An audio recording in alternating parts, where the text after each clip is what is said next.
Hello, my name's Aaron Nilsson. I'm from Mountain Home, Idaho. I've pretty much grown up and lived here most of my life, except for a couple of years when I was in the U.S. Army way back when the Soviet Union was still around, so that's been several decades removed. Also, a couple of times when I tried to get my degree the first time around, and I just was too young and too distracted by other things in order to successfully complete the degree. I'm currently not in a library job, although I do have an internship with the Go for Broke National Education Center. And what I'm doing is applying real time metadata to World War II Japanese American veteran interviews that were conducted on video. So basically, what I'm using is what's called OHMS, which stands for Oral History Metadata Synchronizer. And what I'm doing is, as the video is being played, I can put in what's basically segment titles and keywords so that researchers can go ahead and when they're looking for a particular topic that a veteran might be speaking about, they can get to the approximate location in the video where that information is located.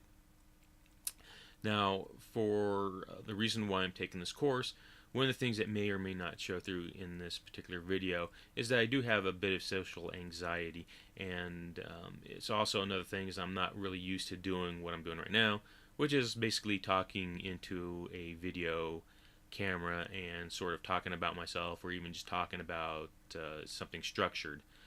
And so I'm kind of hoping that by taking this course, I'll be able to communicate a bit more freely, more easily, try to reduce some of the anxiety and going and just being able to discuss things, and also to be able to be succinct enough that I'm not rambling too much, which is kind of sort of what I've got the feeling that I'm doing right now. So that's one of the things I hope to get out of this course. Also, I should mention that this is my last semester here at San Jose State University. I'll be graduating with my MLIS here in December, so long as I get that e-portfolio class done on time and the way it needs to be done. So fingers crossed on that one.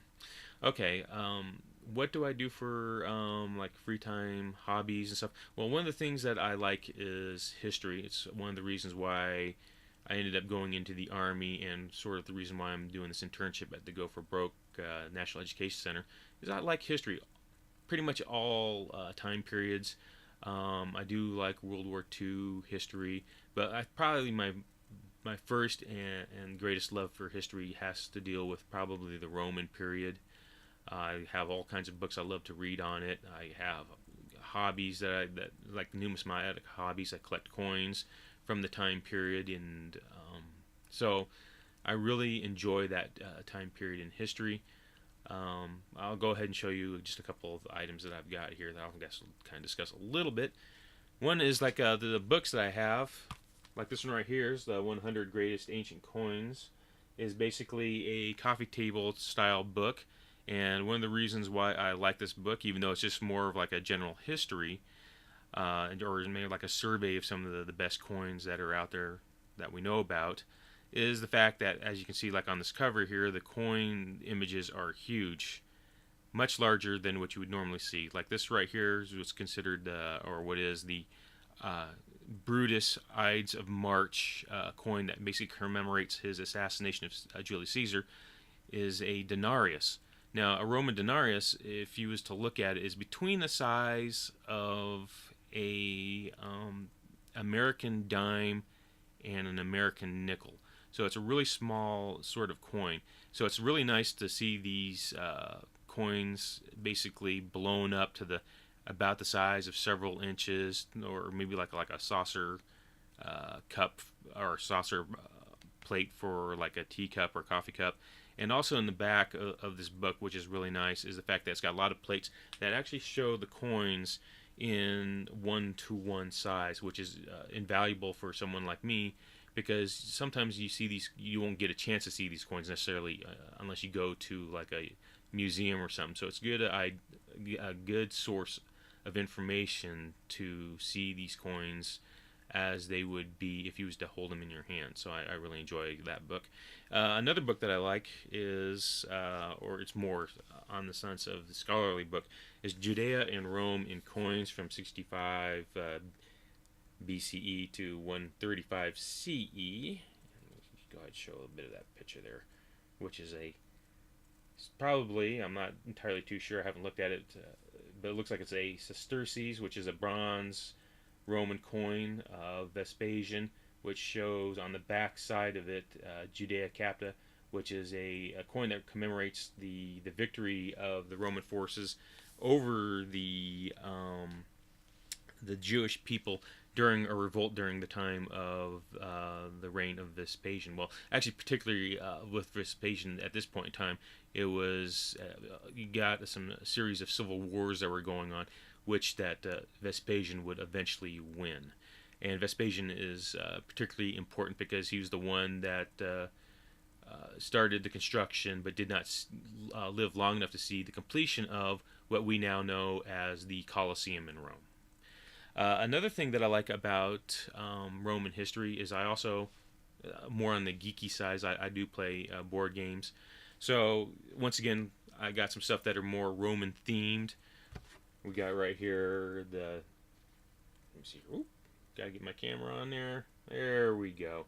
The Downfall of Pompeii, which is just basically sort of a simple sort of game where the whole idea is that you populate the town of Pompeii, and then the volcano erupts, and then the whole idea is you sort of you take other people's player bits that you're trying to escape the town, but you sort of have a bit of agency about where the lava flow goes. So the whole idea is you're trying to trap people and burn up the other players' pieces in order to get them, in order to basically stick their pieces in the volcano, and whoever ends up having the most pawns escape basically is the winner. Another game that I like is Trajan. Oh, sorry, once again, trying to get used to working with the video here.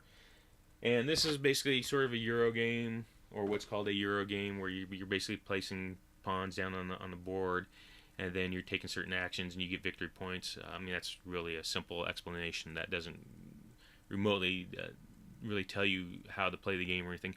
Now, these games are not like simulations or anything. They're just, basic sort of games that have some mechanics on it and just happen to have a theme of Rome on there. But I like it because it makes it for like conversation starters. Okay, so that's pretty much sort of a simple thing, or more likely a rambling thing about some of the things that I like to do for like my hobbies. My favorite media, I would have to say, is I like movies. I just recently saw Kubo in 3D in the theater, and I sort of enjoyed it, even though I thought it was kind of sort of ironic that a movie about storytelling was sort of weak on the storytelling. But the stop motion animation on this film from Leica is absolutely gorgeous. So if you like something that is visually stunning, I would say go ahead and take a look at it. It may be a bit too intense and dark for young children. If you have any experience with Leica's other films like Coraline,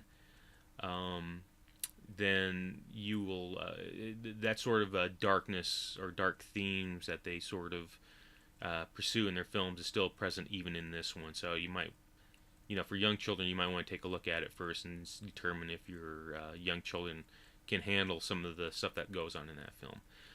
So I do like movies, and probably not a good way to, end up using this on the video. But I'll give you sort of a top 25 of my favorite movies of all time.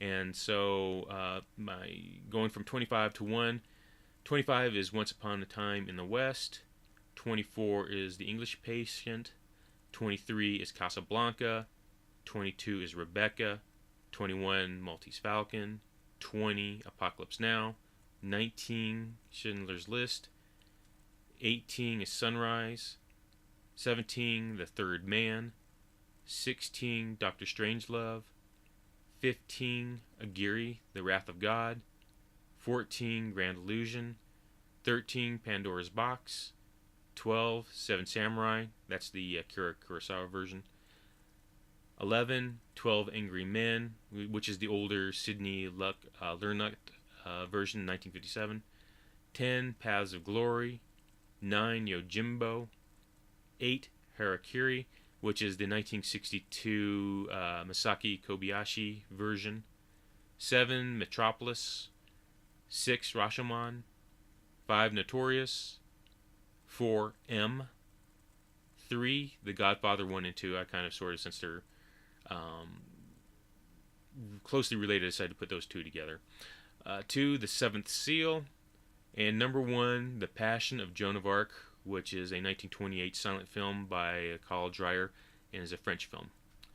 And I think that's pretty much it for this probably long and probably rambling video. So thank you for your patience in listening to this, and I see that I'm almost at 11 minutes here. So thank you again once for listening to this, and I guess I'll see you all in class, right? Bye.